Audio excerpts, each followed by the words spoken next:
नमस्कार, मी मनीषा वाल्मिकराव काटे, कार्याध्यक्ष ग्रामीण राष्ट्रवादी युवती काँग्रेस शरदचंद्र पवार साहेब।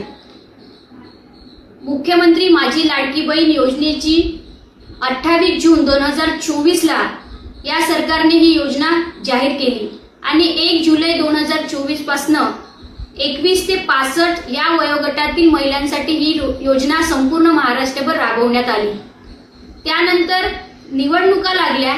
निवडणुका झाल्याच्या नंतर लगेच म्हणजे खरं सांगायचं म्हणजे ही जी मुख्यमंत्री माझी लाडकी बहीण योजना आहे ही फक्त महिलांचं मतदान घेण्यासाठी आणि सत्तेत बसण्यासाठीच ही योजना सुरू करण्यात आली। त्यानंतर निवडणुका झाल्या आणि अनेक निर्बंध या योजनेवर लादले गेले। त्याच्यात महत्त्वाचं म्हणजे ई-केवायसी। हे सरकार आता म्हणत आहे की आम्ही ई-केवायसी करण्यासाठी महिलांना 3दा मुदतवाढ दिली। हो, तुम्ही 3दा मुदतवाढ दिली, परंतु महिलांना अनेक अडचणींचा सामना करावा लागला।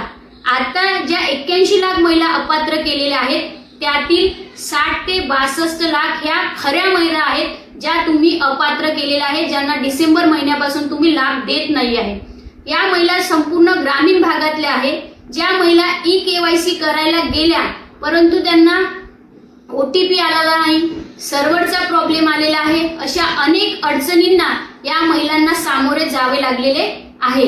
आणि 81 लाख महिलांपैकी काही ज्या महिला तुम्ही सांगितलेल्या आहेत, काही सरकारी नोकरीवाले असतील, काही ज्यांचं 2.5 लाखाच्या वर उत्पन्न असेल, काही 21 वर्षाच्या खाली असेल, काही 65 वर्षाच्या वर असेल, ह्या ज्या काही महिला तुम्ही अपात्र केलेल्या आहेत त्या ठीक आहे, परंतु उर्वरित ज्या महिला आहेत, ज्या 60 ते 62 लाख महिला आहेत, ह्या ग्रामीण भागातल्या खऱ्या महिला आहेत।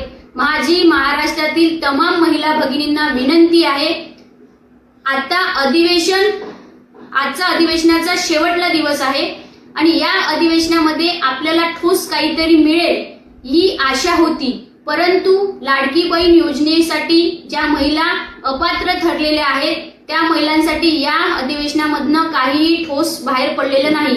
माननीय मुख्यमंत्री असेल, देवेंद्रजी फडणवीस साहेब असतील, माननीय तटकरे ताई असेल, यांनी काहीही ठोस या ज्या महिला अपात्र ठरलेल्या आहेत त्यांच्यासाठी काहीही ठोस बोललेलं नाही आहे आणि आज सुद्धा त्या महिला ई-केवायसी पासून वंचित आहेत। माझी महाराष्ट्रातील तमाम महिला भगिनींना विनंती आहे की आम्ही तर यवतमाळ जिल्ह्यामध्ये ऑगस्ट महिन्यामध्ये खूप मोठं आंदोलन मुख्यमंत्री लाडकी बहीण योजनेसाठी उभारणार आहोत। आपण सुद्धा आपापल्या जिल्ह्यामध्ये मोठं आंदोलन उभारून ई-केवायसी साठी मुदतवाढ देण्यात यावी या मागणीला घेऊन निवेदन द्यावी आणि